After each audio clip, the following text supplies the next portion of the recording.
intéressant d'avoir plusieurs arcs à son flèche, donc c'est bien. Shakira, mon frère, ça fait pas 4 minutes. Soyez honnête.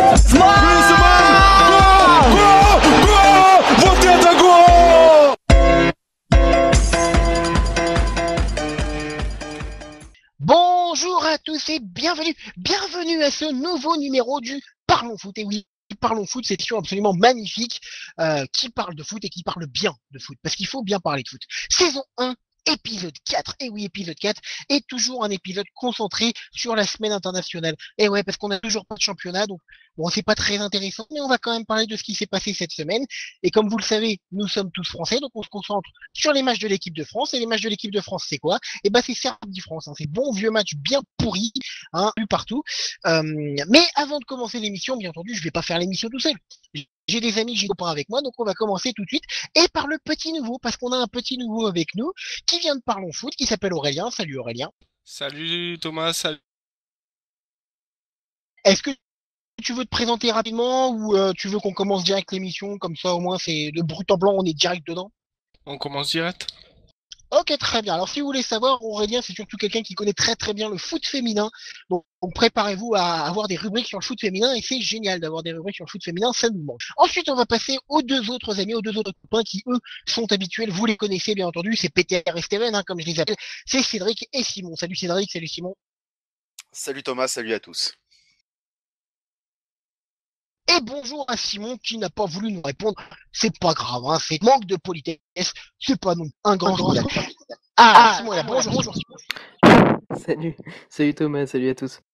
Et donc vous connaissez bien entendu l'architecture générale des Parlons Foot, et on va commencer tout d'abord par l'événement de la semaine, qui est soit un top, soit un flop pour les consultants. C'est eux qui choisissent et ils vont nous expliquer en 2 phrases leur événement, et on va commencer par Cédric. Cédric, l'événement de la semaine, est-ce que c'est un top, est-ce que c'est un flop? Devine. Je dirais flop, et je dirais une nation de l'Europe de l'Europe, de l'Europe du Sud-Ouest. Je t'ai embarqué dans un petit problème. Ouais, non, je vais parler du Portugal, qui est vraiment à la honte de cette première journée des éliminatoires, mais la déception. Le Portugal qui s'est incliné à domicile 1-0 contre l'Albanie de Lorik Sana. Alors bon, c'est que le premier match, donc c'est pas, on va pas faire de conclusion hâtive, mais ça montre encore que le Portugal a des grosses lacunes. On l'avait vu déjà au mondial. Là, ils perdent 1-0 contre l'Albanie sur un but de Balaj. Bon, c'est la seule occasion de l'Albanie, mais dans le jeu, on voit que le Portugal n'est pas très bon. Il y a un vrai déficit de talent, je pense, dans cette équipe. Alors on va dire, il manquait Cristiano Ronaldo. Mais bon, à domicile contre l'Albanie, je pense que tu peux faire mieux que perdre 1-0, même sans ton meilleur joueur. Et puis, faut aussi rajouter que derrière, celui qui fait l'erreur de marquage, c'est Pep, qui est un cadre de la sélection. Pep qui est titulaire devant Varane en club, ce qui ne va pas durer, je pense, s'il continue à faire des marquages laxistes comme ça. Très très bien, merci Cédric pour ton petit flop, et c'est très bien, oui, il a respecté la consigne, il a fait ça très très net, très propre, très rapide. On va passer à Simon, événement de la semaine. Est-ce que c'est un top, est-ce que c'est un flop? Alors, me concernant, c'est plutôt un top, mais j'imagine que ça sera un flop pour pas mal de supporters de Marseille. L'embrouille la Brune Bielsa qui tourne vraiment au ridicule. On sent qu'il y a un manque de communication évident entre les deux. J'étais pas là lors du dernier débat, lors du dernier Club Foot à propos de l'embrouille la Brune Bielsa, mais j'aime beaucoup la tournure des événements. On sent que quelqu'un va démissionner, on sait pas qui. Je pense que la saison va être longue du côté de l'OM, mais c'est plus une crise de novembre, c'est une crise de rentrée, quoi. Donc c'est assez marrant. L'équipe qu'on voyait titiller le PSG cette année a déjà des soucis de direction, d'entraîneur. Reste à voir comment les supporters vont apprécier ces événements, et comment la Brune va pouvoir garder sa légitimité et son sérieux face à cette situation. effectivement, la situation du côté de la bière est assez tendue. C'est pas quelque chose qu'on voit si peu hein, quand même du côté de l'OM. C'est un club à tension, on le sait, mais là effectivement c'est assez fort et c'est surtout surprenant comment c'est dans la saison. On s'attendait pas à ce que ce soit si tôt. Aurélien, toi ton événement de la semaine, donc tu l'auras compris, hein, c'est sous forme de top ou de flop, et tu nous expliques rapidement ton événement. Ça peut être sur n'importe quoi. Enfin, tant que c'est du foot, hein, bien entendu. Ouais. Mon top, c'est Paul Pogba qui montre encore une fois que c'est le meilleur joueur de l'équipe de France que l'on a et qui continue sur sa Coupe du Monde qu'il a fait. Et d'un autre côté, j'ai une déception pour une joueuse d'un club amateur qui a été appelée en équipe de France féminine et qui s'est blessée. Du coup, elle ne pourra pas être dans le groupe, donc c'est vraiment dommage pour elle. Effectivement, dommage pour cette joueuse, mais espérons pour elle qu'elle ait une autre chance. Et tu as parlé de Pogba, et ben ça tombe très bien. Ça tombe très bien, pourquoi? Et vous avez vu, c'est incroyable, hein. Il est tout nouveau et on est déjà rodé, on a déjà fait les transitions, c'est magnifique, puisqu'on va parler tout de suite du 11 de l'équipe de France pour ce match face à la Serbie. On rappelle, match nul, un but partout. Et c'est justement Pogba qui est marqué. Match nul, mais vraiment nul. Là, pour le coup, je pense que Cédric va être content d'en parler quand on le connaît. Donc, match nul, un but partout. Pour le premier débat, elle est assez simple. C'est est-ce que ce Serbie-France démontre qu'il y a quand même un fossé assez étendu entre l'équipe type qu'on avait vu face à l'Espagne et l'équipe donc des remplaçants qu'on a vu là maintenant pour la grande majorité. On va rappeler hein, le 11, Lloris dans les buts, Sagna, Varane, Mathieu et Digne en défense. On remarque que Lloris et Varane sont les deux qui gardent leur poste. Pogba, Cabaye et Schneiderlin au milieu, donc Pogba qui garde son poste. Sissoko, Rémy et Cabella dans les offensifs, donc Sissoko qui garde son poste. Mes amis, ma question pour vous, la première question que je vais vous poser, c'est concernant la tactique de Deschamps. Et Cédric, c'est toi le premier qui va réagir. Je sais ça. Toi, est-ce que ce match nul va mener Deschamps à confirmer son 11 titulaire qu'il avait mis face à l'Espagne, ou tu penses qu'il va continuer à faire tourner, à essayer de trouver de meilleures solutions? Non, il va continuer à faire tourner. Je pense que dans sa tête, il sait déjà quelle est sa colonne vertébrale. Là, il a voulu tenter Loïc Rémy en pointe, mais sa colonne vertébrale, on la connaît. Ça va être Lloris, Varane, Pogba et Benzema. Après, autour, il va tenter différentes formules. Différents schémas de jeu, le 4-2-3-1 ou le 4-3-3. Je le vois pas tenter un vrai 4-4-2. Donc il va continuer à faire des essais. De toute façon, il y a 2 ans de matchs amicaux. S'il fait pas des essais maintenant, ce serait une grosse erreur. Non, je pense que les matchs à l'extérieur de l'équipe de France, ça va être encore pire que des matchs amicaux. Ce match-là, voilà, il a mis les coiffeurs. Mais s'il a mis les coiffeurs dans ce Parler de match-là. coiffeur quand tu parles de Rémy Cabella, c'est quand même osé, non? Non, mais s'il met les coiffeurs dans ce match-là, il n'y a pas de hasard non plus. C'est parce que voilà, c'est un match à l'extérieur, sur un terrain pas terrible. Et voilà, c'est la Serbie en face, qui est une bonne équipe, hein. Il y a des bons joueurs dans cette équipe serbe. Mais tu vois, jouer un match amical contre l'Espagne, t'oublies un petit peu le côté match amical. Là, contre la Serbie, forcément, il allait faire tourner. J'ai oublié ta question. Si tu pensais que ce match nul allait confirmer Deschamps dans son idée d'un 11 titulaire, celui principalement qu'on a vu face à l'Espagne. Ouais, donc comme je disais, il connaît la colonne vertébrale, il va faire des essais pour avoir différentes options à envisager selon l'adversaire, selon les blessures. Et puis pourquoi pas avoir un joueur qui se révèle, mais je pense qu'il a au moins 60% de l'équipe en tête.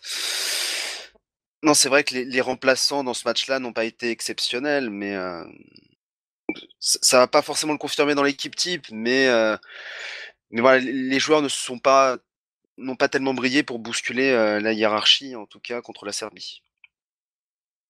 Effectivement, c'est vrai, je suis relativement d'accord avec.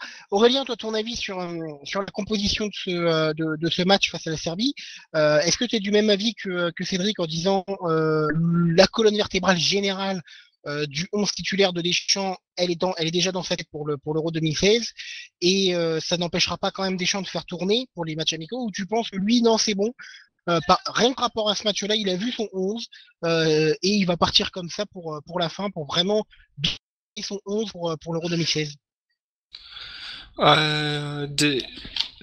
Il a, il a une colonne en place avec Lloris, Varane, Cabaye, pas Cabaye, Pogba et Benzema en pointe, et après il va chercher les joueurs autour pour qu'ils puissent composer la meilleure équipe possible pour l'Euro, mais après le match il démontre lui-même que l'équipe qui était alignée n'a pas fait un très grand match, et c'est un peu décevant pour une équipe de France que limite on a encensé après la victoire 1-0 face à l'Espagne.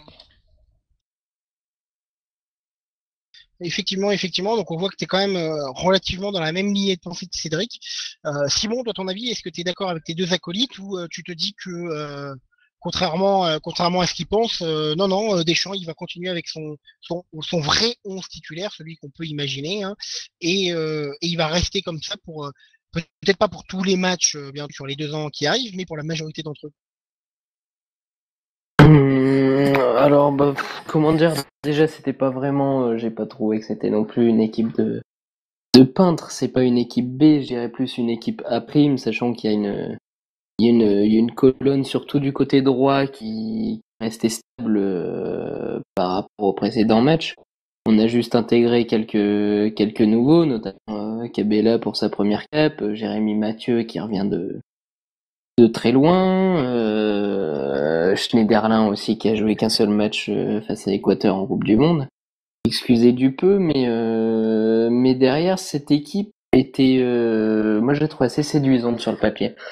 Malgré le fait que je sois pas trop fan de Rémi Cabella ou encore de Bakary Sagna en latéral droit, je trouve on l'a déjà un peu trop vu. L'équipe paraissait assez séduisante sur le papier, seulement il y a un manque d'automatisme flagrant. Un match amical en Serbie, c'était pas facile du fait des conditions de jeu.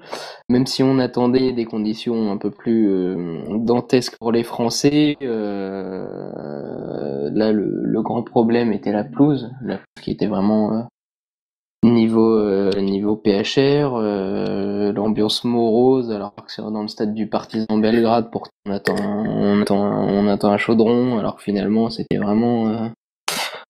vraiment la foire du coin, donc c'était intéressant niveau ambiance, mais comment dire, oui, bien sûr que Deschamps a sa compo en tête, la Coupe du Monde lui a apporté des sûretés, surtout que dans son 11, il y a beaucoup de joueurs alignés qui sont jeunes, qui sont des espoirs, alors il n'y a aucune raison de modifier ça et de faire un changement de génération. Donc maintenant reste pour moi le plan de Deschamps, c'est d'intégrer doucement des joueurs pour créer un vrai groupe de 23. Son 11 il est fait. On va dire que t'as Loris, t'as Varane Sakho, t'as Evra Debuchy, le trident du milieu, Cabaye, Pogba, j'ai oublié le dernier là, on Matuidi, bien sûr. Et puis devant, il reste quelques places par contre. Même si Griezmann et Benzema ont prouvé leur force, il reste Sissoko qui apparemment apparaît comme une sûreté pour Deschamps, alors que bon.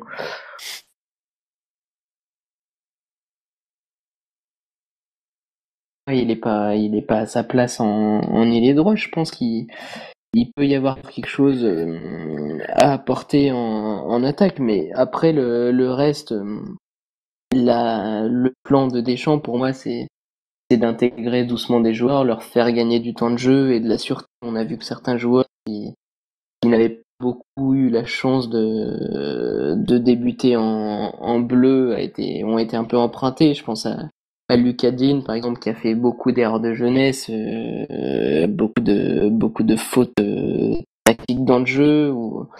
Donc voilà quoi, reste à intégrer ces joueurs dans le groupe et laisser aller les choses en attendant, en espérant que Deschamps va faire venir d'autres joueurs, va essayer d'intégrer d'autres joueurs au groupe. Effectivement, donc toi, tu as dans l'espoir de voir entre guillemets une nouvelle génération, pas forcément prendre mais commencer à s'intégrer. Et justement, on va en parler, puisque tu nous as parlé de Sagna et de Cabella. On t'a dit Sagna, on l'a vu assez, on va rappeler, 43 sélections, donc oui, ça fait quand même pas mal.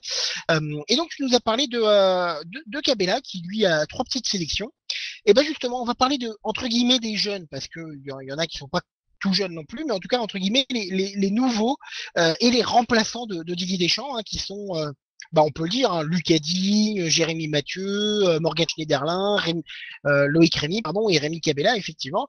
Et Aurélien, je voulais avoir ton avis. Pour toi, lesquels de ces défenseurs qui ont joué donc face à la Serbie ont marqué des points? Simon s'est déjà exprimé sur Digne.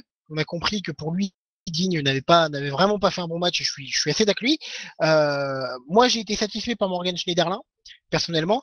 Toi, ton avis sur ces remplaçants, est-ce que toi, t'en vois certains qui ont gagné des points ou tu te dis que c'est vraiment pour le moment juste des remplaçants et rien de plus pour le groupe France? Pour Digne, ouais, il a fait un match décevant, mais il est jeune. À Paris, il est bouché par Maxwell. Et quand il aura pris sa place et que Blanc le fera jouer, il gagnera plus de temps de jeu et du coup, il sera plus en confiance par rapport par rapport à ses matchs. Parce que là, on l'a un peu senti fébrile. Et du coup, Evra, il est au-dessus et avec ce qu'il montre en club, c'est le seul,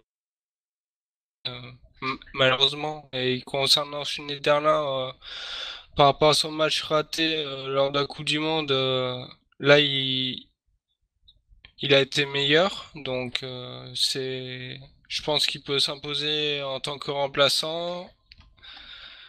La défense centrale, sur ce match, Varane Mathieu, je l'ai trouvé assez solide, donc Mathieu il pourrait potentiellement euh, jou- jouer une place de remplaçant avec Koscielny, sachant que Sako est quand même au-dessus de ces deux. Et après, Cabella, déjà, en jouant à gauche, où il joue pas forcément à son poste, il serait plus approprié de le faire jouer au centre comme dans un système que Deschamps a utilisé face à Espagne. Et après, Sissoko, je le trouve pas extraordinaire. Et côté droit, Valbuena, pour le moment, il a pas de souci à se faire.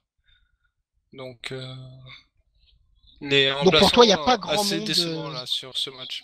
Donc pour toi, il n'y a pas grand monde au niveau des remplaçants qui ait pris véritablement une option sur une potentielle titularisation. Alors comme tu as parlé de Sako, on va donner la parole à Cédric. Cédric, toi, ton avis, t'es d'accord avec Aurélien dans le sens où les remplaçants n'ont pas, alors, mis à part pour Digne, ils n'ont pas fait un mauvais match, mais pour autant, ils n'ont pas gagné des points. Où tu te dis que si, quand même, un petit peu, Loïc Rémy a pas été complètement ridicule, donc pourquoi pas, Schneiderlin, comme le disait Aurélien, a fait un relatif bon match, donc pourquoi pas aller grappiller une potentielle place de titulaire. Ah, pour rejoindre ce que je disais tout à l'heure, pour moi, contre la Serbie, tu peux pas vraiment gagner des points à moins de faire un match exceptionnel. Pour moi, personne n'en a gagné. Par contre, il y en a un qui en a perdu, pour moi, c'est Digne. Parce que voilà, Schneiderlin fait pas un match. Il y a Mathieu aussi qui a des points, pardon. Mais Rémi et Cabella n'ont pas été mauvais, mais ils n'ont pas été exceptionnels. Donc, voilà, ça confirme l'idée de Deschamps qu'il faut continuer à leur donner une chance, mais ça, voilà, ça n'a pas entaché la confiance, je pense, qu'il a en eux. Schneiderlin, bon, voilà, c'est un milieu de terrain. On sait qu'en équipe de France, il y a finalement peu de postulants, quoi qu'on en dise, parce qu'on dit oui, l'équipe de France a beaucoup de milieux de terrain de qualité, etc. On va se calmer parce qu'il n'y a pas si longtemps Déjà, qu'il ça, avait. faut le dire vite, quand même. Oui, non, mais c'est ce qu'on entendait. La force de l'équipe de France, c'était son milieu de terrain ou je sais pas quoi. Mais il n'y a pas si longtemps, on a Guy Lavogui en équipe de France. Faut pas oublier que le taulier Cabaye est remplaçant au PSG. Euh, que que Matuidi, pour l'instant, n'a pas encore récupéré sa place au PSG. Bon, il devrait la récupérer, mais je pense que ces matchs-là aussi permettent à Deschamps de se couvrir en cas d'imprévu. Euh, voilà, c'est pareil pour Valbuena, c'est son meilleur joueur. Le meilleur joueur de l'époque Didier Deschamps, c'est Valbuena. Mais il se couvre aussi en tentant différents schémas, en tentant d'autres joueurs, au cas où Valbuena, dans 2 ans, il va peut-être être mauvais sur la fin, complètement cuit. Il teste différentes choses. Et c'est pour ça tout à l'heure quand Simon disait l'équipe, le 11 titulaire Deschamps l'a en tête, je pense qu'il l'a pas en tête pour dans 2 ans. Il y en a un qui l'attend qu'on le pousse dehors, c'est justement Patrice Evra. Et Lucas Digne, comme je disais, celui qui a perdu le plus de points, c'est celui qui n'arrive pas à rien qu'à voilà, montrer qu'il est juste correct. Il n'a pas été bon. Voilà, moi j'aime bien Lucas Digne, mais là on peut pas dire qu'il a été bon. Il n'a pas été apporté grand chose offensivement. On peut dire que c'est aussi lié au terrain, mais défensivement il n'a pas été là non plus. Ce sont les mêmes difficultés qu'il a au PSG, où Laurent Blanc attend de lui, il pousse Maxwell sur le banc. Il est un peu dans la même configuration, que ce soit au PSG ou en équipe de France, et pour l'instant, il montre pas grand-chose. Il est encore jeune, on est d'accord, mais il montre pas dès aujourd'hui des signes d'un joueur qui va prendre une place de titulaire dans pas très longtemps. Donc pour moi, c'est le seul point négatif de ce match amical. Sinon les autres, voilà, ça n'a pas perdu de points. Après Moussa Sissoko, ailier droit, Didier Deschamps, il a l'air d'être fan. À la limite dans l'axe, je peux comprendre. Toi, ça se voit que t'es pas fan, hein. Ça se sait. Hein. T'es pas particulièrement fan déjà de Moussa Sissoko. Alors Moussa Sissoko en ailier droit. Non, mais Moussa Sissoko d'un milieu à 3, je peux comprendre. C'est voilà, il a certaines qualités, mais il n'a pas les qualités pour jouer à droite. Alors oui, il va faire 2-3 percées sur le coteau, on va dire tout en puissance. En même temps, si c'était tout en technique, ça se saurait. Il est plus fait pour jouer dans l'axe. Le problème sur le côté, je sais pas, dans l'imaginaire de n'importe qui, on n'imagine pas, enfin, on visualise pas Moussa Sissoko qui va faire un débordement et qui va centrer. C'est pas ce style de joueur-là. Pour moi, il serait meilleur dans l'axe. Ça serait un backup tout à fait correct sur le banc pour combler les absences dans l'axe. Il y a Schneiderlin aussi qui peut jouer ce rôle. Non, le reste, c'est du classique. Il n'y a pas de grand perdant ni de grand gagnant à part Lucas Digne.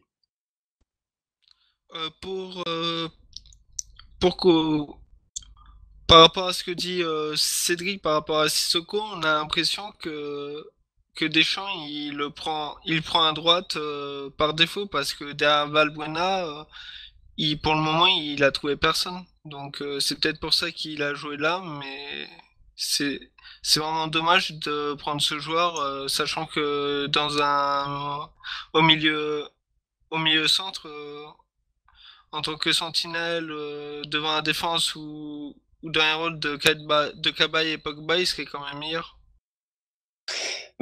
Le problème, c'est que Didier Deschamps a sélectionné Lacazette, et il me semble que Lacazette a dû jouer sur un côté une demi-heure, puisque Benzema est rentré en même temps que lui, ou alors c'était un 4-4-2 un peu bâtard avec Sissoko, Matuidi sur les côtés. Donc forcément, Lacazette devait se déporter sur le côté. Donc il aurait pu tenter Lacazette ailier droit. Lacazette, il a joué pendant à peu près une quinzaine de minutes ailier droit, effectivement. Et après, Matuidi est rentré, parce qu'il est rentré un quart d'heure après, et là, c'est passé, tu disais, dans un espèce de 4-4-2 un peu bizarre. De voilà, il aurait pu tenter un véritable, c'est un attaquant de pointe Lacazette, mais un ailier. Mais non, dans sa tête pour pourquoi pas Jérémy Ménez? Non, c'est Valbuena ou Sissoko à droite. Sont pas vraiment des ailiers, mais pour moi, Valbuena c'est quand même autre chose techniquement que Sissoko. Et Sissoko peut vraiment aider l'équipe de France au milieu. Oui, c'est le genre de joueur qui ne fait pas non plus tâche dans cette sélection. Et surtout, Sissoko qui ouvre le couloir pour Sagna, bon. On a l'impression d'être dans une c'est autre triste. dimension, effectivement. On connaît Euh, ce qui a été le centre de... Donc c'est déjà négatif pour la France, et sachant qu'ils jouent pas avec des attaquants de très haut niveau d'une du ouais. taille pour jouer ce style de jeu, c'est... Je comprends pas le style de déborder, d'aller centrer quand t'as Benzema ou Rémi qui sont dans l'axe. Autant quand t'as Giroud, je Rémi peux à comprendre, Marseille, mais il là, marquait pas mal de buts de la tête. je comprends pas du tout Oui, mais parce que quand t'es pourquoi, mauvais à Marseille. pourquoi on continue dans ce genre de jeu. Bah, c'est pour c'est pour les stats, je pense. C'est pour démultiplier les occasions de but, etc., etc. Mine de rien, Moussa Sissoko, parce que effectivement, ça paraît pas, mais il est déjà à 23 sélections.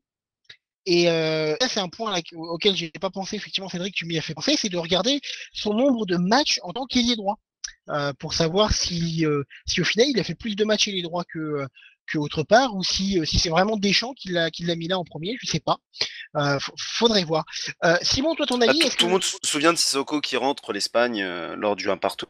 Ouais, oui, on s'en souvient. C'est vraiment le seul souvenir, éventuellement bon souvenir qu'on a de Sissoko à droite. Sinon, c'est voilà, il va une ou deux actions, mais comme on met la barre tellement basse dans l'idée Sissoko ailier droit, que dès qu'il fait un bon truc, on va dire ah non, finalement c'est pas si mauvais. On met la barre basse avec Valbuena.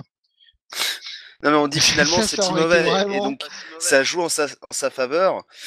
Mais voilà, de toute façon, tu regardes les réactions partout.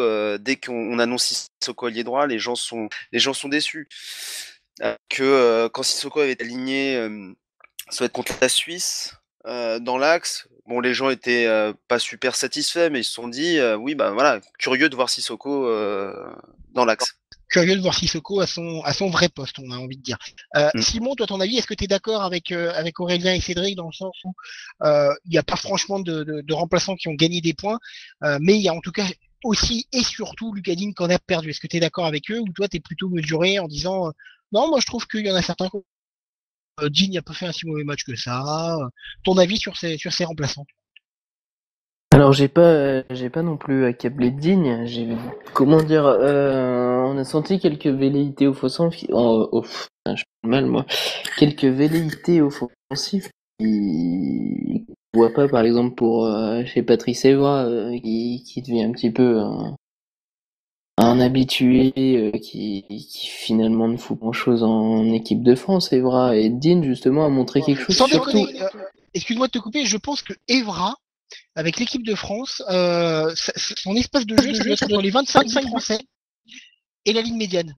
Ça doit être juste là qu'il doit jouer. C'est à peu près ça, surtout que sur au niveau largeur de terrain, je pense qu'il couvre une largeur du terrain qui est à peu près relative à la largeur du Chili. Je sais pas si vous voyez, il couvre son couloir, mais il dézone pas beaucoup. Il reste au bord de sa ligne et finalement il ne sert pas à grand chose. Mais derrière, c'est vrai que Digne apporte du 109, et par rapport à la deuxième mi-temps de l'équipe de France, il était assez mauvaise.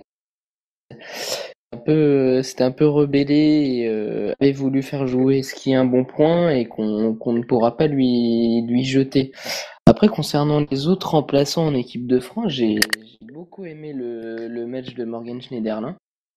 Même si au départ il était c'était assez mitigé son début de match, surtout par rapport à son placement.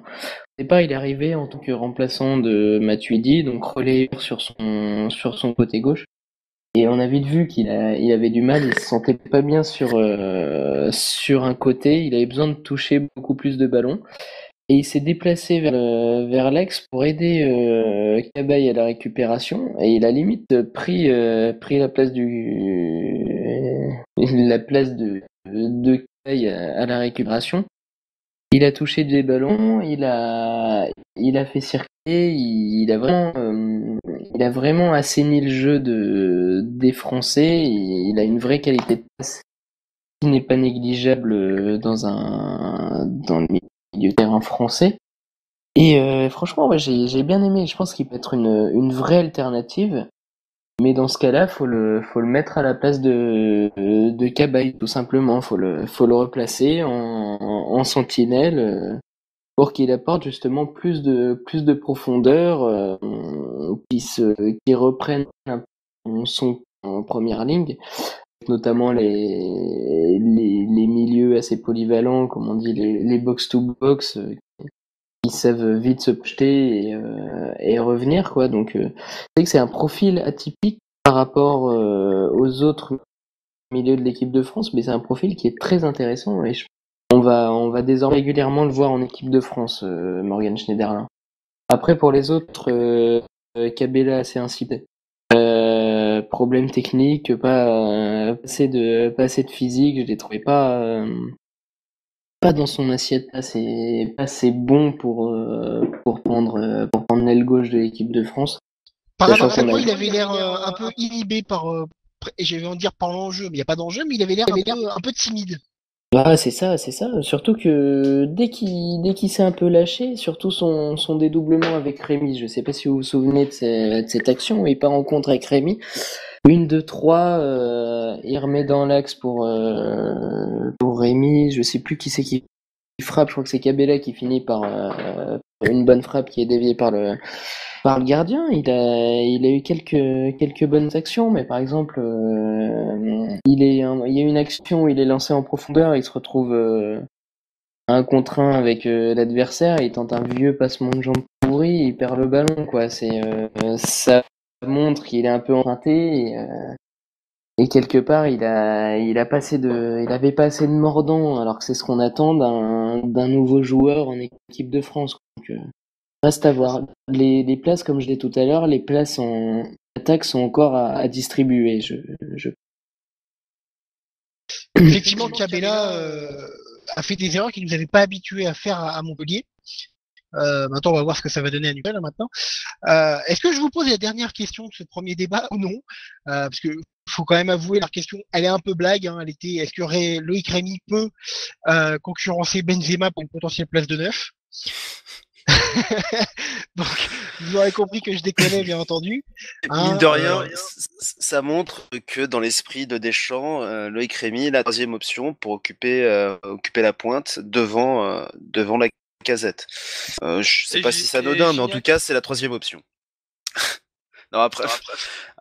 Je pense que Deschamps ne considère même pas l'idée Gignac, à vrai dire. Comme Jérémy Mathieu, qui est une option de repli de Didier Deschamps pour le moment, mais qui pourrait peut-être à l'avenir intégrer le groupe des 4, notamment grâce à sa polyvalence sur le côté gauche. Le groupe des 4 défenseurs sont.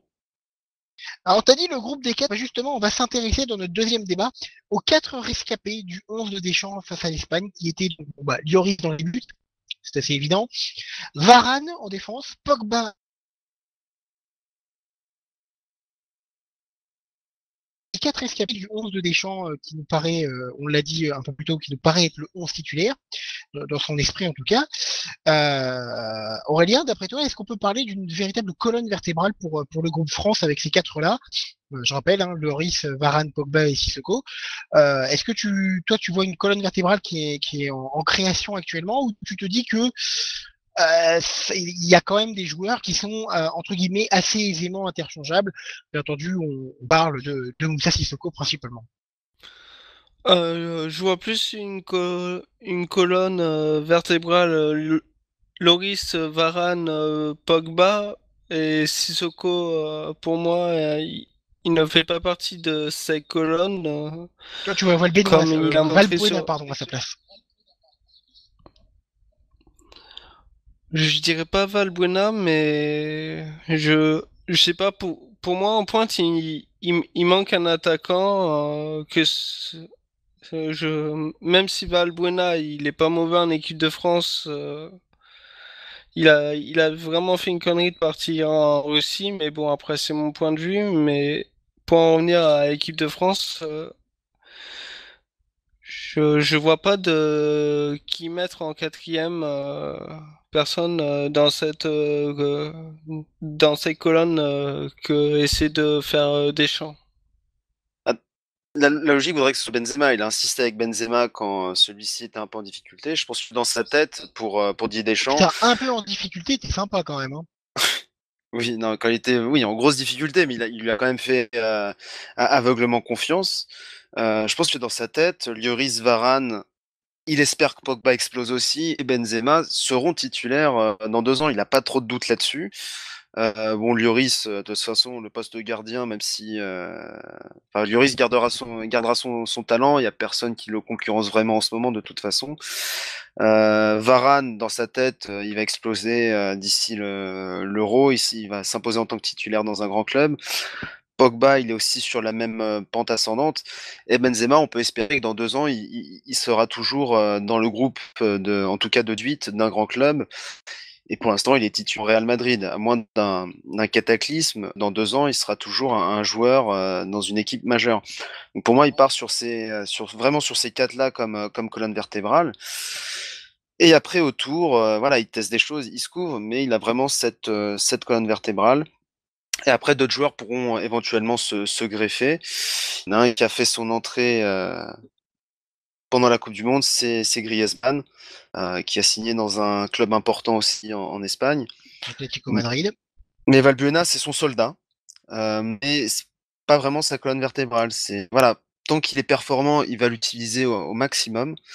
Mais il se dit que peut-être que dans 2 ans, ça sera pas le cas. Enfin, il sera pas au top pour l'Euro 2016. Sissoko, c'est pareil, c'est son soldat.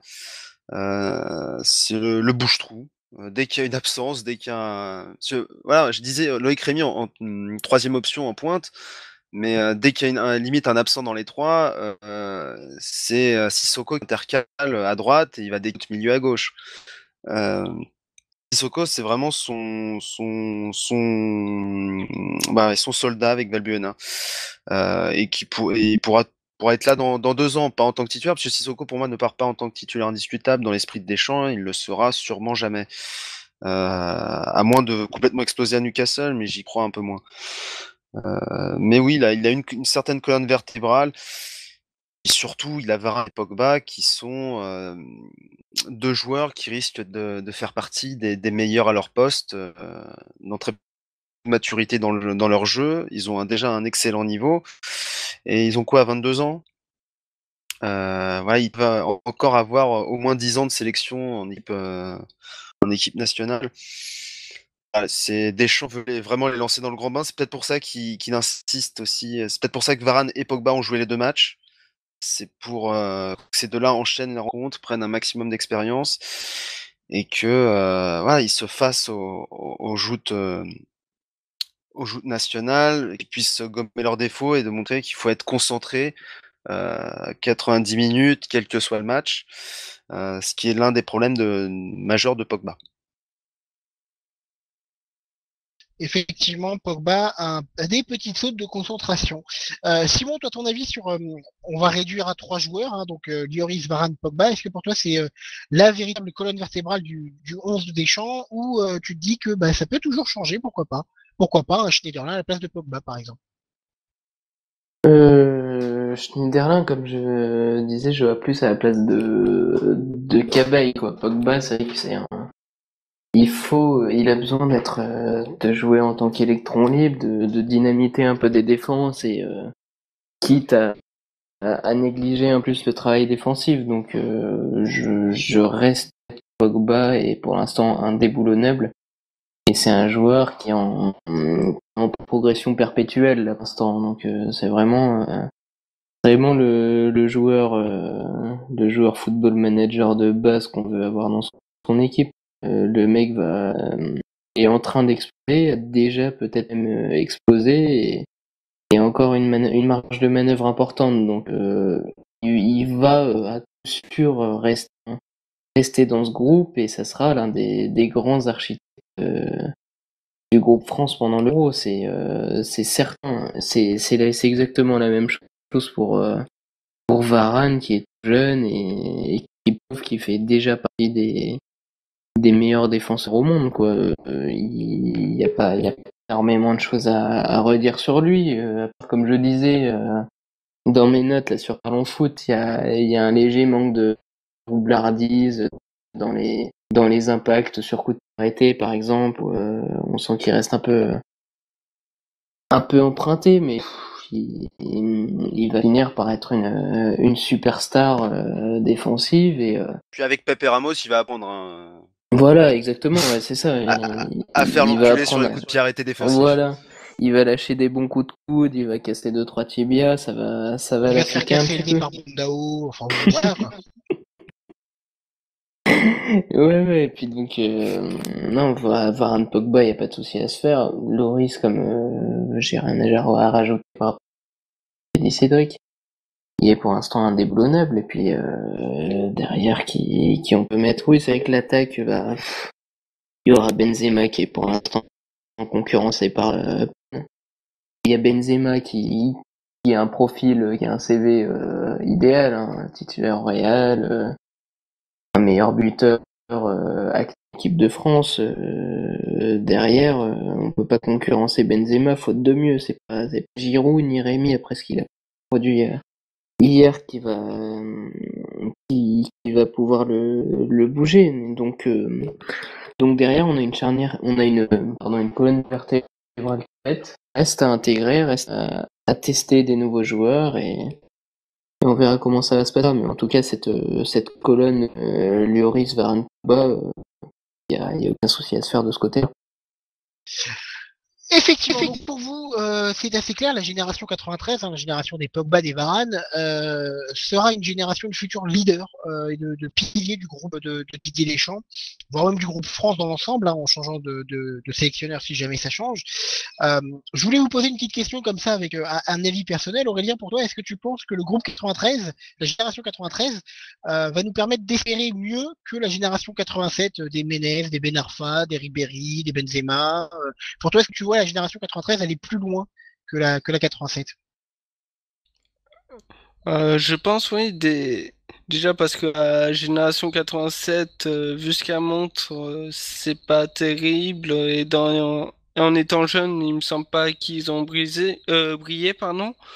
Alors que la génération 93, on l'a vu en 2013 où ils ont fini champion du monde, si je me trompe pas. Donc je pense qu'il y a un beau potentiel dans cette génération et il va falloir qu'ils confirment pour s'imposer en équipe de France 1. Cédric, est-ce que tu es d'accord avec Aurélien? Est-ce que tu as toi aussi cet optimisme sur cette génération où tu te dis faut vraiment pas aller trop vite, faut vraiment attendre de voir parce que pour le moment c'est que 10 matchs. Ils ont fait un bon mondial, ça fait on attend la répétition des répétitions. Où t'es effectivement comme Aurélien en disant ils ont le potentiel, c'est assez clair et faire mieux que la génération 87 c'est quand même pas compliqué. Oui, enfin faire mieux que la génération 87, c'est sûr que c'est pas très compliqué. Maintenant, si je pouvais éviter de mettre Ribéry dans la génération 87, ce serait pas mal.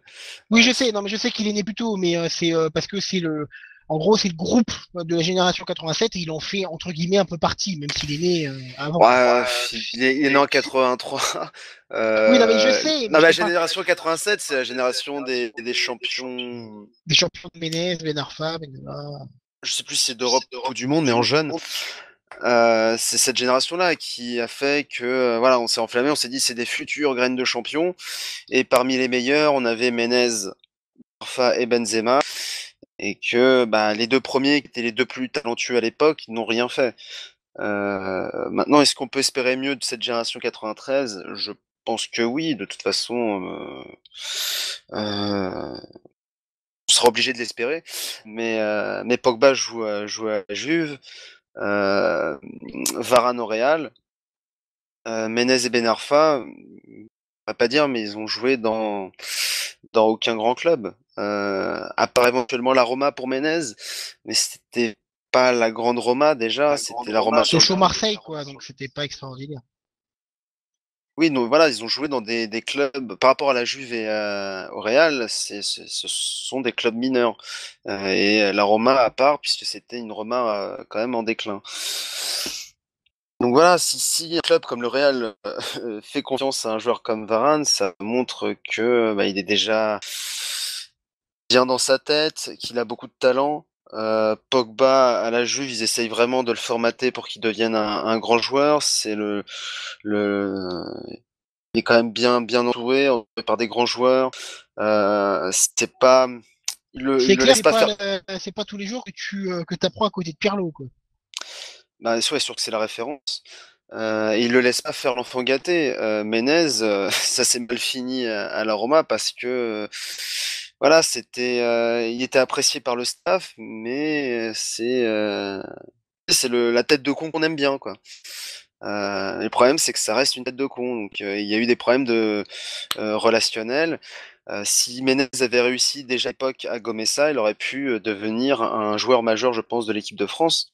Ce que sont en train de faire Varane et Pogba. Maintenant, il faut attendre. Mais tant que ces joueurs-là grappillent du temps de jeu dans des grands clubs comme la Juve ou le Real, il n'y a pas de raison que ça n'aille pas en équipe de France. Et effectivement, Simon, toi, ton avis sur cette génération 93 à laquelle on peut ajouter du Cadine, hein, par rapport à qu'on a été relativement agressif, on va dire, sur le début de l'émission. Est-ce que toi, tu espères que cette génération 93, entre guillemets, lave l'affront que nous a fait la génération 87, ne serait-ce que de performance, en plus de comportement, et nous fasse rêver comme rarement des vraies générations nous aient fait rêver en France. Alors pour rappel, la génération 87, en fait, c'est l'équipe de joueurs qui ont remporté le championnat d'Europe U17 et c'était en 2004. J'ai regardé.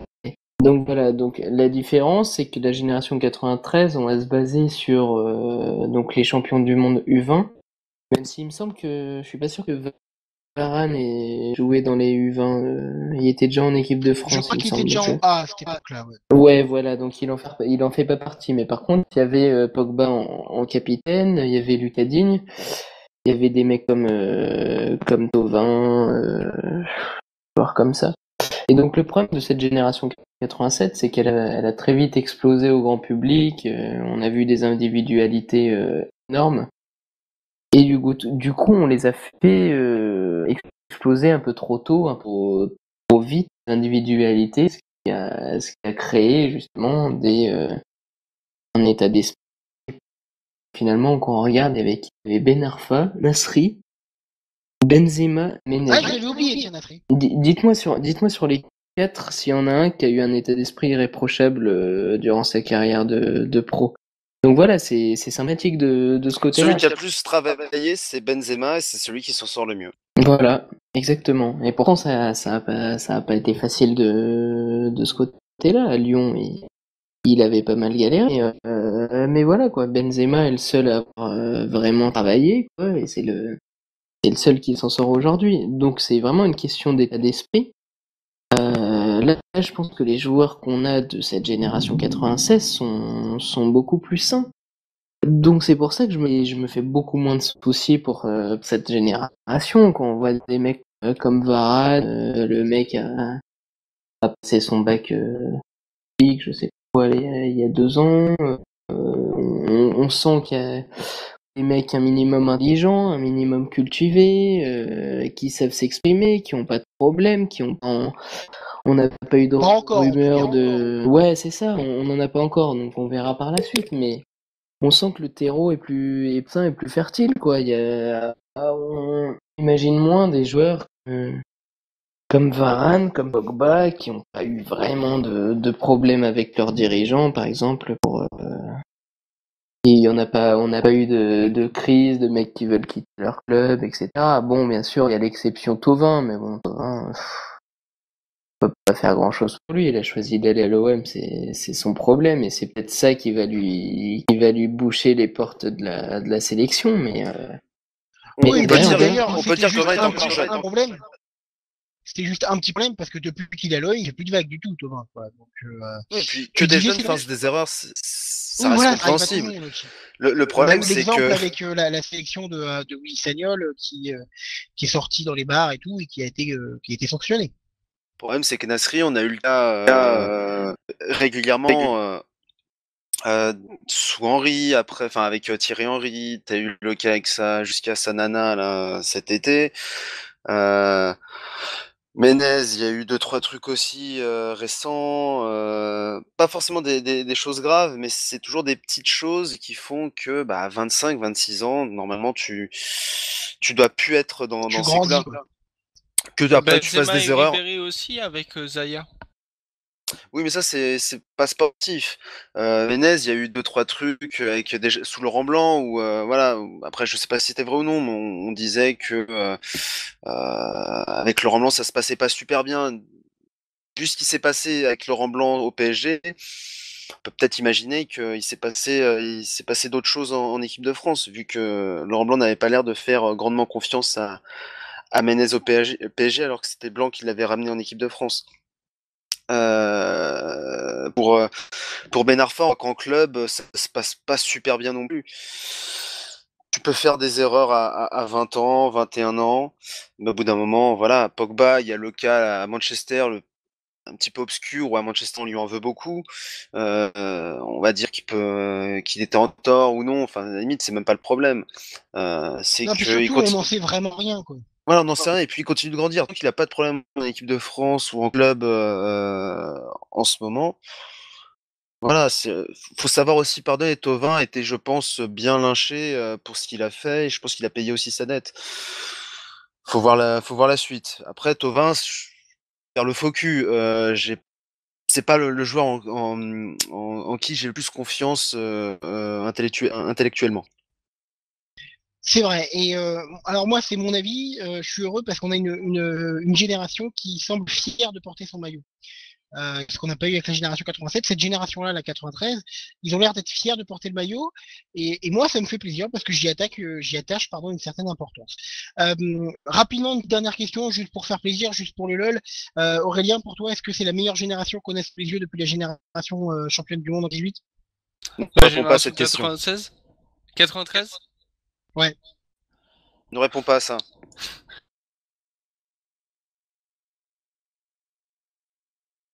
Du bus, on fait de la merde avec un jeu de merde, donc tu, on, on, on verra, mais si tous les joueurs ils sont irréprochables comme Varane, Pogba, ça peut être de bon augure. Voilà, faut pas non plus oublier que dans le groupe France, il y en a que 3. Hein. C'est pas comme s'ils avaient fait une À entrée l'heure fracassante actuelle, dans effectivement. les 23 du groupe France. T'attends avant de s'enflammer. D'ailleurs, je voulais rajouter ce point-là. Simon, je vais poser la question. Pour toi, est-ce pour que la génération 93 réussisse en équipe de France, il faut qu'il gagne un titre? C'est difficile de Réponds pas non plus à savoir. cette question. Non, mais il n'y a pas énormément de titres à gagner, c'est ça le problème. Maintenant, reste à voir. L'Euro 2016 va être la plus grande chose pour nous de gagner, sachant qu'on est assez bon à concrétiser tout ça. Mais pour l'instant, on va un quart en Coupe du Monde. S'il y a une progression,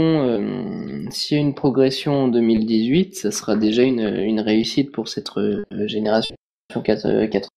Donc si on fait demi-finale ou finaliste, pour moi ça sera une réussite parce que c'est ce qui nous manque depuis l'Euro 2000. On est en manque de titres, on est en manque de belles prestations. Non, je vais dire ça nous manque depuis 2006 parce qu'on a quand même une finale. Mais voilà quoi, si au moins il y a un renouvellement de cycle, ça sera, pour moi c'est déjà une réussite. Tu vois, Bon, j'ai compris, Cédric veut pas répondre à ma question, donc je vais pas lui Ça, poser. ça dépend, le Festival international de Toulon, il compte ou pas? Non, mais la Coupe Confédération, oui. On a vu ce que ça tout le donne monde s'en branle de la Coupe des Confédérations. pour le Brésil. Non mais oui, pour qu'une génération marque l'histoire, de toute façon, faut gagner des titres. Au moins une finale parce que bon, la France n'a pas non plus joué tant de finales que ça. Mais je te dis, on va peut-être attendre que. Bah, la Coupe du Monde, il y en a 3, hein. 3 finales et une victoire, quoi. Deux finales et une victoire. Tu m'as fait peur quand même. Ouais, 2 finales de l'Euro et 2 victoires. Non, mais je te dis, on va attendre quand même que la génération fasse son entrée en force en sélection. Voilà, faut pas oublier que non plus que les autres ne sont pas encore là. On a déjà quand même pas mal tapé sur la formation française et sur les clubs français en général pour ne pas trop s'enflammer maintenant parce que tu as 2 joueurs qui sont partis très tôt de la France et qui sont en passe de devenir des très bons joueurs. Alors effectivement, là, on vient de parler de la génération 93, donc on a un peu spéculé. Et ben notre dernier débat, c'est le débat spéculation, c'est le club voyante, hein, on s'en souvient bien entendu. Le débat spéculation, alors l'orientation du débat elle est simple et on y a déjà répondu pendant les débats avec Cédric Aurélien et Simon. Basiquement, est-ce que Didier Deschamps, quand tu mélanges les deux, ça fait Deschamps, est-ce que Didier Deschamps doit profiter de la longue campagne de matchs amicaux? On rappelle, il va y avoir 2 ans de matchs amicaux, donc si vous aimez pas les matchs sans enjeu, vous allez franchement vous faire chier, hein, on peut dire très clairement. Donc est-ce qu'il doit profiter de cette longue campagne de matchs amicaux pour faire tourner son groupe, pour ouvrir son groupe à de nouvelles arrivées? Et la première question que je vais vous poser, Aurélien, c'est à toi que je vais te la poser tout bêtement. Pour toi, quels doivent être les joueurs qui doivent intégrer le groupe France d'ici 2016? Elle est très très ouverte, elle est un petit peu osée, elle est très spéculative.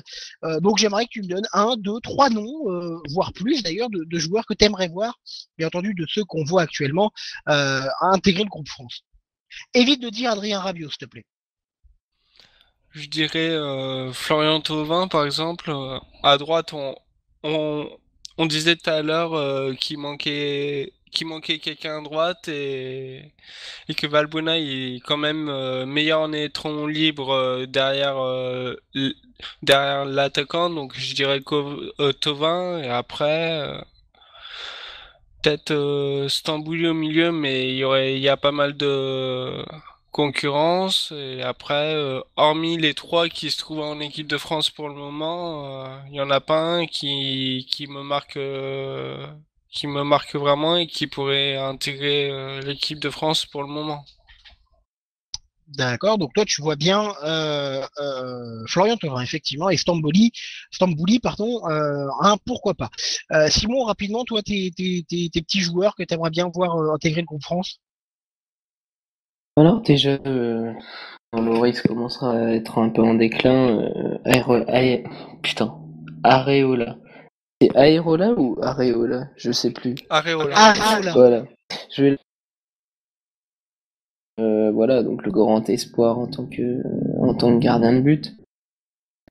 Le gardien du PSG qui a déclaré Nasser Al-Khelaifi il y a pas longtemps.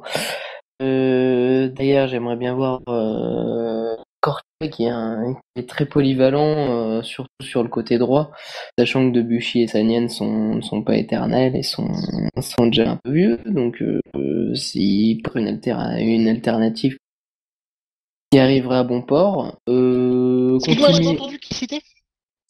Sébastien Cortia. Ok, merci. Défenseur Lille. du LOSC. Voilà, exactement. Non.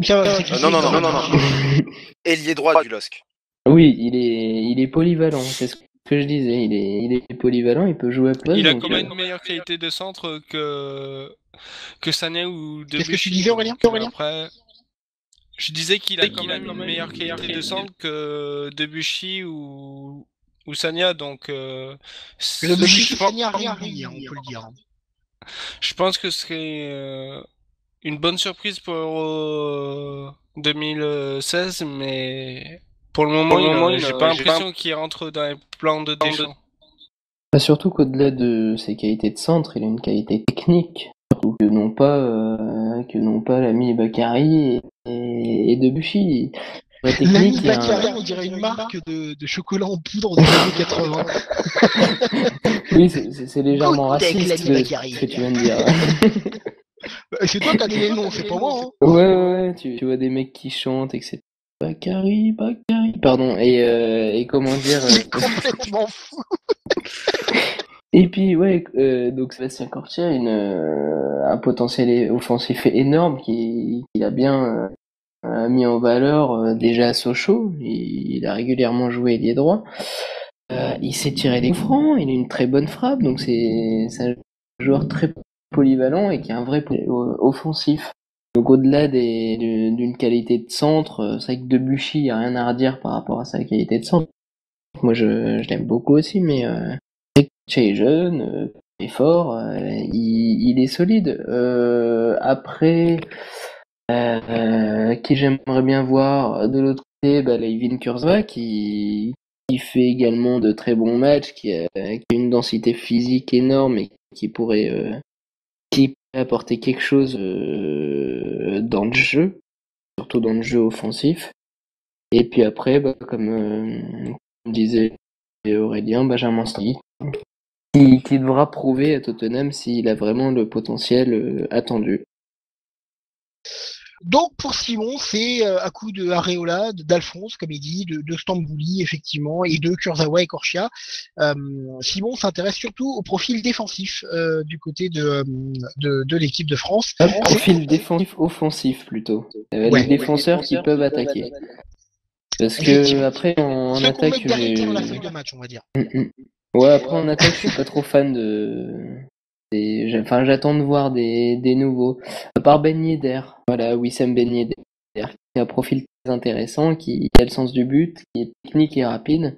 Donc c'est un joueur que j'aimerais bien voir aussi en équipe de France et qui va essayer d'être appelé par Deschamps s'il continue ses performances actuelles. Et donc, Wissam Ben Yedder, toi, ton avis, est-ce que tu as des joueurs que tu aimerais bien voir Adrien Rabiot, Erving Genda, je sais pas, Mike Maignan, pourquoi pas des joueurs que tu aimerais bien voir intégrer le groupe France? Oui, enfin, je pense qu'on a un peu cité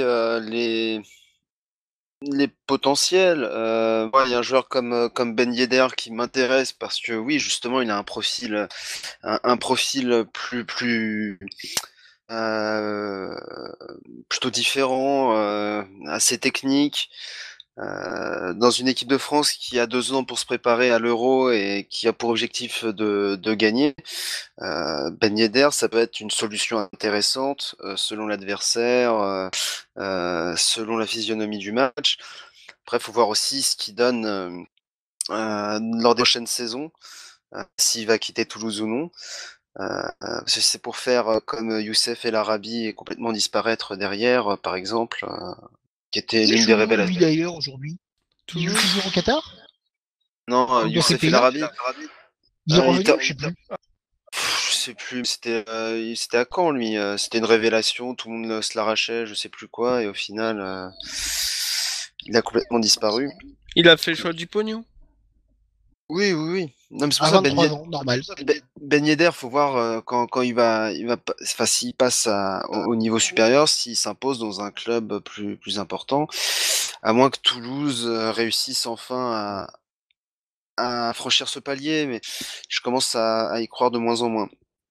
Après, pour les latéraux, je suis plutôt d'accord aussi.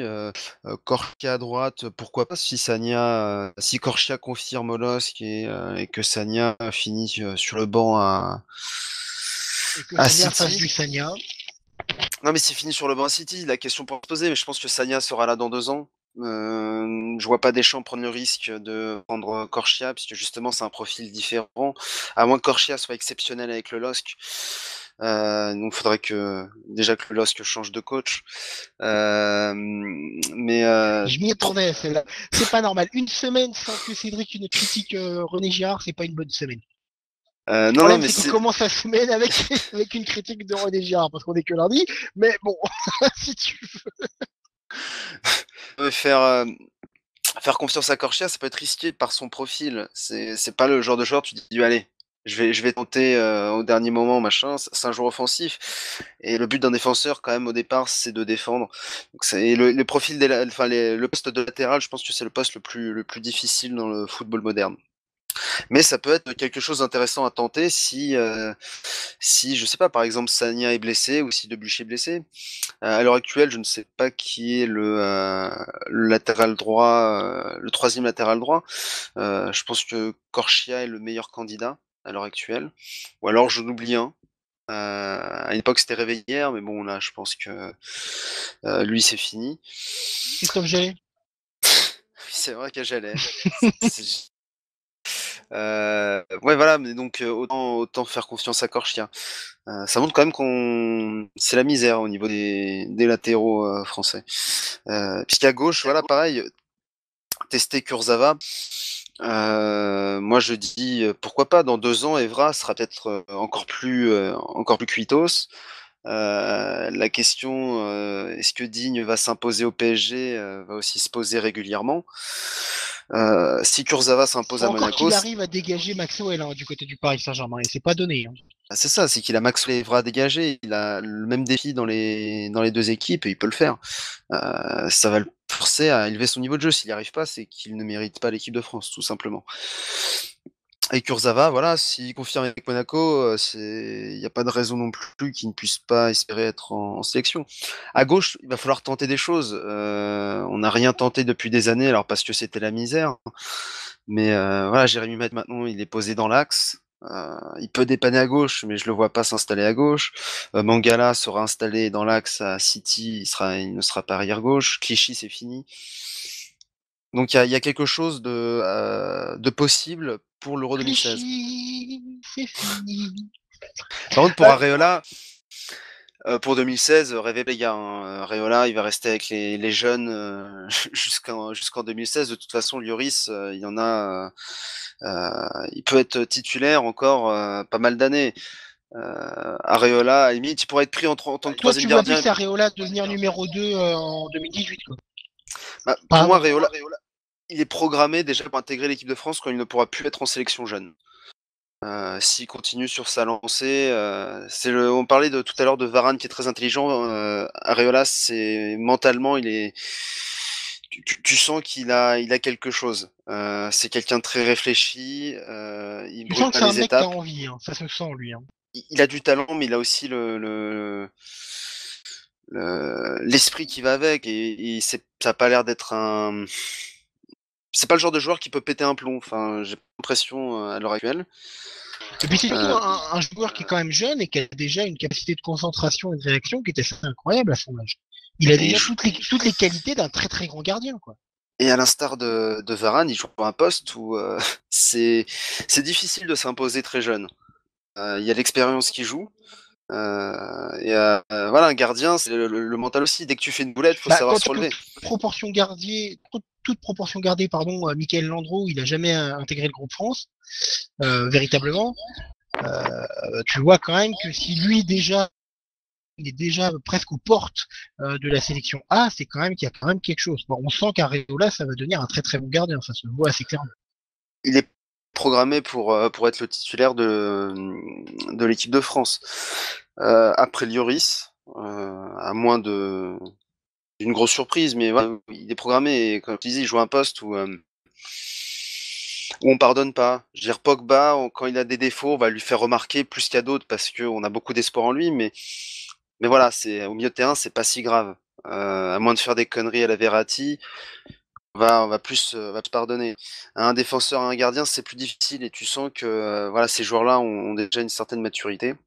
Mais pour 2016, à moins d'une grosse surprise, encore une fois, il n'y a pas de raison qu'il intègre le groupe. Les 3 gardiens pour 2016, on les connaît. Pas forcément à mon plus grand plaisir. Mais... Voilà. Tu t'imagines, tu sélectionnes Areola. De toute façon, non, tu peux pas. Il faut qu'il joue avec les jeunes. Et tu le sélectionnes et en cas de pépin physique, tu le lances dans le grand bain et il se plante. Enfin voilà, c'est impossible qu'il soit là en 2016. Enfin, je ne peux pas l'imaginer. Pour les autres joueurs, on peut parler de la génération 93. Il y a peu de chances que ça intègre aussi l'équipe de France pour 2016, mais il y a les Kurtzuma, Umtiti, je dois l'oublier, il y a Kondogbia qui est à Monaco, et surtout donc Florian Thauvin qui a peut-être une place à prendre dans les attaquants. Qui peut profiter, pourquoi pas, du transfert de Valbuena en Russie pour profiter de la médiatisation que n'aura plus Valbuena, pourquoi pas. Voilà, donc il y a 2 ans pour faire 2-3 tests, mais c'est ceux qui pourraient éventuellement intégrer l'équipe de France. Je pense que de toute façon, avec les blessures, les suspensions, il va se passer des choses pour l'équipe de France et Deschamps aura la totale liberté pour tenter des choses. Cabella peut très bien se planter aussi à Newcastle. Il va intégrer ces joueurs-là, mais ça va faire partie des joueurs supplémentaires, quoi. Ils feront pas vraiment partie 18 du noyau dur de l'équipe de France, mais ça peut être la surprise de 2016, parce qu'on aime bien avoir une surprise à chaque compétition. Ah, mais notre bon vieux Chibonda. Mais voilà. Non, je pense plus à Ribéry, Gomis. Les joueurs comme ça, la surprise de dernière minute. Mais avec Deschamps, on a vu Le joker déjà que médical, comme on dit. Deschamps était pas trop dans cet esprit-là. Donc moi, je m'attends pas à d'énormes surprises d'ici 2 ans. Après, si un joueur crève l'écran, Deschamps n'est pas con. Effectivement, je suis assez d'accord avec vous. Je suis assez d'accord avec toi, Cédric, sur le cas Areola. Moi, je le vois bien, effectivement, ne pas être dans le groupe pour 2016, être, pourquoi pas, troisième, voire deuxième gardien pour 2018, et vraiment jouer une place de titulaire pour la Coupe du Monde 2022 au Qatar. Moi, je vois ça comme ça. Je suis assez déçu parce qu'aucun d'entre vous n'a cité Marvin Martin. Franchement, je suis déçu de votre part. Plus Ni sérieusement, Aubameyang. je voulais... Ni Aubameyang, merde.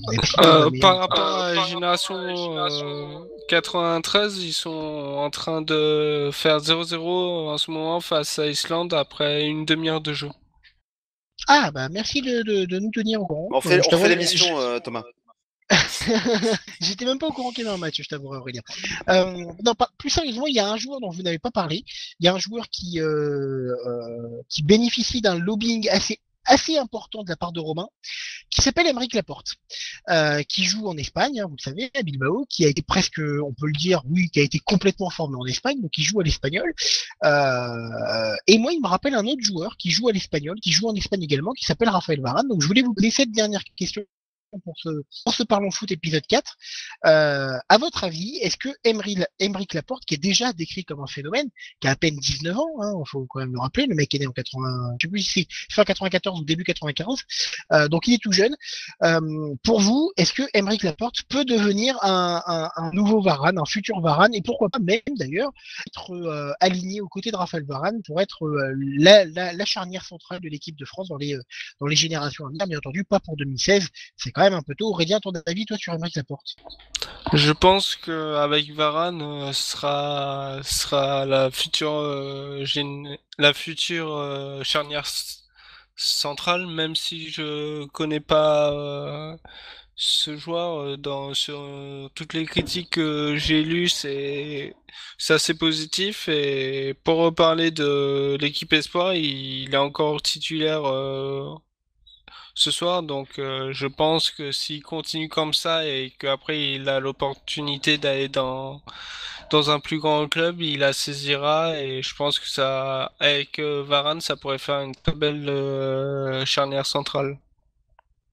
Effectivement, il n'y a plus qu'à espérer que la fédération espagnole ne nous fasse pas le coup du jeune Marocain qu'ils vont sélectionner pour le bloquer, parce qu'il peut encore, bien entendu, être sélectionné par l'équipe espagnole. Ah, Simon, toi, ton avis sur Aymeric Laporte, est-ce que tu es d'accord avec Aurélien qui dit que ça va être très certainement la future charnière de l'équipe de France avec Raphaël Varane? Bien sûr, surtout qu'on n'a pas spécialement de sûreté de l'autre côté, avec Sakho qui est pas non plus transcendant, quoi. Ses prestations sont assez mitigées. Jérémy Mathieu est quand même plus sur le déclin et pas un gage d'avenir. Derrière, 32 ans, Jérémy Mathieu. ouais, voilà. Derrière, on a Aymeric Laporte qui est un petit jeune qui est prédestiné à être les meilleurs défenseurs au monde. On a cette chance d'avoir de grands espoirs en défense centrale du côté français. Je vois pas pourquoi il faudrait s'en priver. Maintenant, ça sera trop juste et ça sera pas logique d'aligner une charnière centrale toute nouvelle pour 2016. En fait, c'est soit Deschamps se décide maintenant à sélectionner Aymeric Laporte en espérant que les jeunes soient assez mûrs et les entraîner pendant 2 ans à jouer ensemble avec Varane pour avoir une charnière béton pour 2016. Soit il attend un peu et c'est sûr qu'entre période post-Euro 2016, aura la période d'Aymeric Laporte. Pour l'instant, sa carrière est en train d'exploser. Laissons-le grandir dans son cocon, sachant qu'il risque sûrement de bouger. Enfin, il va bouger dans les saisons à venir, j'imagine, pour aller vers un grand club. Bah, Par exemple, apparemment, le Barça a déjà mis une OPA dessus. Hein, quoi. Donc, voilà, ils ont préféré. Le gosse a 19 ans. Ils ont pris Jérémy Mathieu finalement. Donc tu vois, ils aiment les Français, hein. Ils aiment les défenseurs français. On espère qu'il finira comme Abidal, mais bon. Voilà, non, Laporte, c'est un grand espoir. Après, je le connais pas non plus. Je vous avoue, je l'ai pas vu. J'ai pas vu beaucoup de matchs de l'Athletic Bilbao. Par contre, en espoir, ça dépote, quoi. C'est un grand profil. C'est assez similaire à Varane d'ailleurs, même type de jeu, même formation. Donc maintenant, on peut avoir une charnière qui peut être très intéressante à venir. Bah, alors, pour ceux qui se demandent c'est quoi Aymeric Laporte, je vous conseille juste d'aller voir le match donc FC Barcelone justement Athletic Bilbao pardon. Aymeric Laporte, il a tout bloqué, quoi. Il a juste été extraordinaire. Et on rappelle, hein, je le redis, le mec a 19 ans, à peine 19 ans, et il est déjà titulaire indiscutable dans son club. Certes, c'est pas un club de très haut standing, mais quand même. Et des bas très bons. Cédric, toi, ton avis sur Aymeric Laporte, est-ce que tu es d'accord avec moi quand je dis que pour moi, c'est vraiment la future charnière avec Raphaël Varane et que c'est très certainement l'un des meilleurs défenseurs en devenir? Et j'hésite pas à le dire du monde. Oui, que ça soit un grand espoir, ça y a pas de doute. Maintenant, sans esprit malsain, je pense que derrière Varane, c'est assez ouvert. C'est vraiment lui qui est au-dessus du lot. Voilà, dans son jeu, il doit progresser, hein. Faut pas non plus dire que Varane est magnifique, etc. Tout est parfait, il en donne, mais je sens qu'il lui manque pas grand-chose et que dans les matchs à pression, il a déjà montré qu'il était là. Presque Mais parfait, après, quoi. je l'attendais pas celle-là. C'est marrant, non mais moi j'en étais sûr. Mais non, mais on l'a vu en Ligue des Champions notamment, compétition où des joueurs starisés comme Eden Hazard ne brillent pas forcément. Voilà, c'est pas anodin. Laporte brille dans les gros matchs de Barcelone. On va voir s'il brille après dans un club à pression. Il y a d'autres joueurs, il y a Mangala, faut voir ce qu'il va donner à City, mais t'as aucune assurance sur lui. T'as Sakho qui est remplaçant à Liverpool. Ah si, je suis sûr que mon gars là, il est assuré quand même. Hein. Non mais Mangala est quasiment sûr, par contre, avec ta blague de merde là, euh, titulaire avec City, parce qu'en défense centrale à City, c'est un peu le désert de Gobi. Sakho, faut voir avec Liverpool, c'est pareil, Sakho est pour l'instant le titulaire en équipe de France, mais Sakho est programmé, ça fait des années que Sakho est programmé pour être titulaire en équipe de France pour 2016. Je parlais d'Areola tout à l'heure, mais Sakho, c'est pareil, il était programmé pour ça. Tout se passe pas exactement comme prévu. Varane, si les blessures ne l'épargnent, il sera là pendant très longtemps, je pense. Puisque je me fais pas de soucis. Pour l'éternité. Il a 24 ans aussi, ça faut, donc il y a le temps. Il sera titulaire dans un grand club au moins, enfin d'ici 2015. Si c'est pas Real, de toute façon, il partira l'été prochain. Oui, non, ça a quoi le temps. Mais le problème, c'est que l'échéance, c'est 2016. Et il faudrait pas que... ce Sakho est jeune, mais si t'as un mec comme... bon, Laporte, on a dit que c'était trop court, mais Mangala ou même un mec... Enfin, Mangala, tout simplement, son plus gros concurrent. Kurzuma. Oui, non, mais ça, c'est les autres postulants. Pas qu'on aime ou on n'aime pas. On sait jamais, hein, il pourrait exploser à Chelsea. Peut-être Jeremy Morel. Umtiti pourrait signer aussi dans un grand club lors des prochains mercati, mais ils prennent du retard par rapport à ces joueurs-là. Et ils n'ont pas énormément d'avance sur un joueur comme Laporte. Mais si Mangala passe devant Sakho avant 2016, ça sent le moisi pour Sakho. Parce que tu as justement un joueur comme Laporte qui arrive. Qui lui laissera pas cette part du gâteau. Hein. Ça, c'est... Mais Laporte Varane, je sais pas si c'est la future charnière de l'équipe de France. J'espère, parce que ça voudrait dire que on aura fait beaucoup de chemin depuis des charnières bien dégueulasses qu'on a eues. Pensez pour Adil Rami. Mais voilà, moi je suis. Ce que j'aime bien, par exemple, dans l'association Sakho Varane, c'est que c'est l'association entre sans rentrer dans la caricature, mais le cerveau, le joueur technique au niveau de la relance, très intelligent, posé, et l'autre à côté qui est un peu plus brut, qui va au contact, qui va au charbon, qui gueule. Voilà, je trouve que l'association est parfaite, le droitier, le gaucher. À voir que donnerait une association Laporte-Varane. Et on peut remplacer Sakho par Mangala, hein, ça, il n'y a pas de problème. Même, Ouais, c'est un limite, peu le même style de joueur. oui, puis même Mathieu, hein, Mathieu, c'est aussi un joueur qui physiquement est C'est pas le dernier. présent. Après, il est peut-être un peu plus discret qu'un Sakho, mais voilà, c'est parce que Mathieu vient aussi d'arriver en équipe de France, il n'a pas le temps de parler aux autres joueurs pendant ses clubs. Mais voilà, c'est un Koscielny, par exemple, lui, je pense qu'il a complètement raté le wagon et il y a de grandes chances qu'il perde sa place d'ici 2016. Mais donc pour revenir, oui, là, c'est grand espoir français. Et tout à l'heure, j'évoquais les joueurs comme Varane ou Pogba qui ont explosé à l'étranger et qui étaient partis très jeunes. Laporte, c'en est un de plus. Qui est peut-être sur le point de devenir un très bon joueur.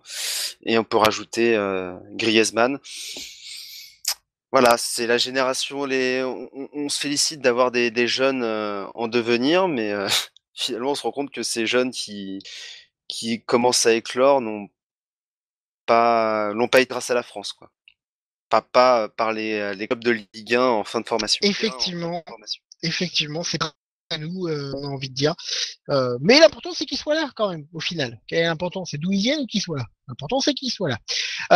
Vous avez entendu un petit peu Romain intervenir, donc je voulais savoir, est-ce qu'il voulait donner son avis sur Aymeric Laporte? En plus, faut parler d'Aymeric Laporte. Moi, je pensais que lui, il voulait parler de Varane. Moi, je pensais que c'était fini l'émission. J'arrive, c'est terminé, ça discute encore, mais non. C'est sérieux, ça fait une grande émission, alors quoi, en 35 minutes, c'est plié. Ça fait 1h20 d'émission. Je croyais qu'on avait parlé du match, moi. Je suis pas surpris, non, mais oui, concernant Laporte, je pense que j'étais l'un des premiers à en parler. Parmi la communauté de Parlons Foot, pour l'avoir observé en Espagne, pour avoir pas mal regardé en Espagne, et c'est vraiment un très bon joueur. Après, la seule crainte, pour faire vite par rapport à ce qu'a dit Cédric, qui était assez complet sur le problème des défenseurs centraux, c'est que en termes d'âge, c'est peut-être l'avenir avec Varane, mais la petite crainte que j'ai, c'est que c'est potentiellement deux défenseurs du même profil, dans le profil réellement libéraux. Raphaël Varane, on sait que, et lui-même le dit, il l'a dit et a travaillé cet été là-dessus, parce qu'il s'en est rendu compte contre Hummels, notamment au duel au contact, il a encore quelques lacunes. Et il est peut-être pas assez roublard, il a peut-être pas assez de physique, il manque peut-être un petit peu de muscle, peut-être cet état d'esprit également d'aller au charbon. Il a beaucoup d'autres qualités à côté, mais c'est son principal défaut aujourd'hui. Il y avait un autre défaut qui était sa volonté de toujours bien relancer. Bon, aujourd'hui, il n'hésite plus à faire des Koscielny à balancer en touche, donc tout va bien. Mais voilà, Laporte, c'est un peu le même profil. Il joue à côté d'un vrai stopper à côté de lui, qu'un ancien numéro 6. Et lui, il est vraiment en couverture, plus dans un rôle de faire attention à son placement, d'anticiper beaucoup les déplacements des attaquants adverses.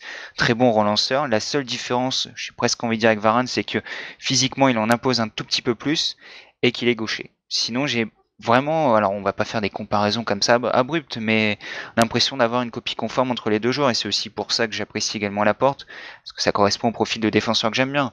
Comme l'a dit Cédric, passer de Rami Mexes, passer de Saï Thuram, passer de Galas Thuram par exemple, il y a encore 8 ans aujourd'hui, à Laporte Varane, ça voudrait dire que notre football a fait une énorme révolution en une dizaine d'années, je l'espère. Mais j'ai peur, surtout avec Deschamps. Simple, c'est qu'ils sont formés à l'étranger. On se rappelle qu'avec Deschamps, à Marseille, il jouait avec Mbia Diawara en défense centrale. Et plus Alou Diarra en numéro 6. Donc c'est pareil, ça correspond pas non plus à la philosophie de Deschamps. Si Deschamps arrive à finir, je sais pas, je prends un trio et je pense qu'on le verra jamais en équipe de France. Et je pense que ce serait pas équilibré non plus. Mais un trio défensif Laporte, Varane, Cabaye, ces joueurs, ça manque peut-être un petit peu de muscle. Et moi-même, je le dis, si on joue avec Laporte Varane, il faut un vrai 6 devant. Avec un petit peu plus un Stambouli, par exemple. Quelqu'un qui peut être également un stopper, mais qui met des coups et qui a un vrai numéro 6, pas un 6 créateur de jeu. Effectivement, Stambouli, on en a parlé tout à l'heure. Et donc, on va donc conclure sur ce petit avis de Romain qui est venu nous rendre visite pour conclure l'émission. Merci Romain. Et on va remercier nos copains, nos amis, nos consultants. Ils sont beaux, ils sont bons, ils sont magnifiques. Aurélien, merci Aurélien. Merci Thomas et merci à tous. Cédric, merci Cédric. Merci Thomas et merci à tous. À la prochaine fois. Comme j'aime l'appeler, c'est Peter. Hein. Et merci Steven, merci Simon. Merci, merci à tout le monde. Et on se donne donc rendez-vous à la prochaine. Le prochain Parlons Foot, vous le savez maintenant, c'est vendredi prochain, samedi matin, pardon. Là, ce sera ni Cédric ni Simon, ce sera Joe et ce sera peut-être Romain, je sais pas encore, on verra, ou peut-être Aurélien. Pourquoi pas Aurélien, c'est le samedi matin. Pourquoi pas. Pas de soucis, ce serait plus. En tout cas, voilà. Merci à vous d'avoir écouté ce 4e épisode de la première saison de Parlons Foot. Et ben donc voilà, on a notre deuxième bulletin pour samedi matin. Ce sera Aurélien. Moi, tu me revois pas avant Merci à 27 vous ans. d'avoir écouté. On se dit à la prochaine. Allez, ciao à tous. Et bah donc voilà. Et bah donc va-t'en Romain et on aura Aurélien à la place. Allez, ciao à tous. Robin is there! Iron Robin! A surely wonderful Bayern Munich! C'est intéressant d'avoir plusieurs arcs à son flèche, donc c'est bien. Champion, mon frère!